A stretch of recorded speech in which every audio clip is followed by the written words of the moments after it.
Welcome back to another video. Today we are looking at something a little bit different to what we normally look at. We look at a lot of cameras and a lot of lenses on this channel, yes.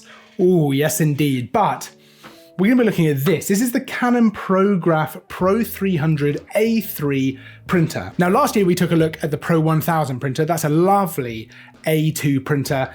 This is the A3 version in the Canon range. I've got to say, I actually really enjoy, even though it can't print quite as big, right? Because A2, obviously bigger than A3. I really like this version of the printer. I think it's just a bit more manageable by myself, right? I set this all up completely by myself, whereas the Pro-1000, a little bit heavier. Ideally, you want two people to move it. Not really a big deal once it's in place, but, ooh, this is a lot of fun, this printer. Now, I'm gonna be coming at this review from the perspective, i.e., from my perspective, of someone who doesn't do loads of printing at home. So not loads of printing myself. I'm a big fan of getting my work printed. I think every photographer benefits massively from seeing their work actually printed out. I think it actually helps you view your work in a slightly different way. I actually think it can make you a better photographer overall. But I tend to either send away for my prints or I'll use something like our photo lab in our Burgess Hill store. But when I get my hands on something like this for review, it's always so much fun to print my own photos. And actually, I always feel like it's going to be way more intimidating than it is. Before I set it up, I always think to myself, you know, how much stuff am I going to have to really figure out? It is so simple.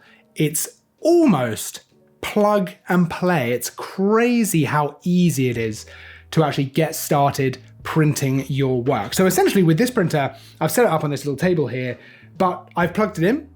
And then I've plugged one cable from the printer into my computer. Now it can work wirelessly, but because I'm near my computer, it just made sense to use the USB cable. That was pretty much it. Now you can download drivers from Canon's website for the printer, but even without doing that, the computer recognizes the printer, so it comes up as a new device.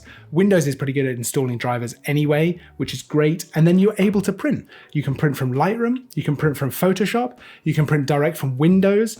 There's a lot that you can do with this. It's just very easy to get going. And in terms of the menus actually on the printer, it's so straightforward to set up. So you've got your paper size that you're going to be printing. You've got the paper type that you're going to be putting in the top. That's as straightforward as looking at the packaging of the paper and making sure it matches up with what you're putting in there. There's loads of other settings you can get involved in on here, but if you want to, you can leave a lot of it up to the printer as to how it decides to kind of manage things like colors and margins and stuff like that. Now that's all then reflected on the computer, so the paper size, the paper type as well, so you just want to make sure they match. But it was so straightforward that I was pretty much set up and printing in about 10 minutes. And that's me really kind of overthinking what to try printing. There's no big scary setup. There's no big scary installation on the computer. It just all worked straight away. Just basically plug and play. That was my biggest concern. When I used the Pro-1000 last year, I was just worried, how difficult is this going to be to set up? I get the benefits, I get it, it'll be great when it's all going, but how hard is it going to be? But turns out, incredibly easy and intuitive. And then the menus as well, like I say, it just makes it so easy for you to get going. And anytime there is a problem, so for example, I turned it on, I had an error.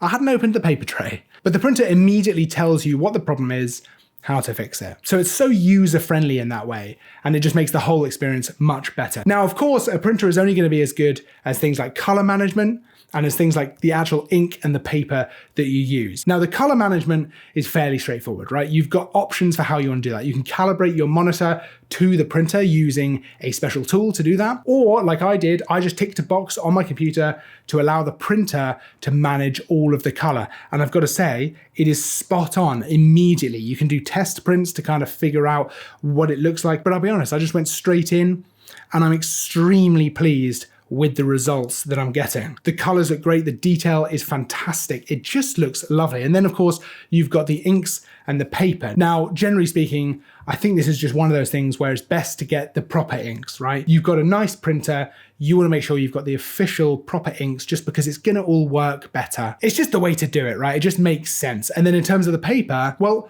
I'll be honest, it's quite fun working out what you like, right? There's lots of different kinds of paper to choose from. You've got glossy, you've got matte, you've got different kinds of paper for different looks and different finishes.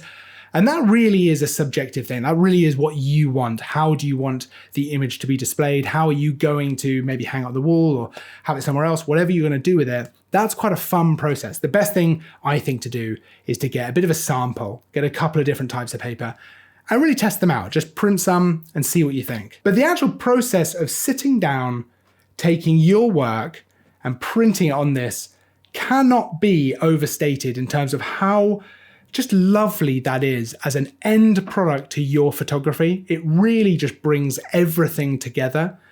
I cannot recommend that enough for everyone. I really think everyone should see their work printed. And doing it yourself is a special kind of just not only fun, but it's just so enjoyable. So of course, this is the A3 version, the Pro-1000 is the A2 version. I found this a lot easier to move around by myself. So with the Pro-1000, I said you generally want to have 2 people to lift it. It's just very heavy and quite big. Whereas the Pro-300, I felt very comfortable lifting this by myself. It's not like it's incredibly light, but it is much easier to move around by myself. Also, generally, once it's positioned, you're pretty much ready to go, right? So, I mean, I wouldn't have it on this table. I'd actually probably have it on this unit over here to my right. But if you do need to move it, it is just a little bit easier. So it depends what you're going to be going for, right? Are you going to be printing A2 as often? Or is A3 big enough? I think for me, actually, this is probably the model that I would personally go for. I think that it's a bit more of a manageable size. And I don't know, I just really like the Pro-300. You can check out the full specs, everything you want to see about this printer by following the link down in the description to go and see all the stuff, pricing, all the fun stuff, everything you want to know. We've got it all over there on parcameras.com. I'd like to say link in the description just to make it a little bit easier. Don't forget to like and subscribe as well because there's new content all the time. I will see you in the next video, but until then, as always, thanks for watching.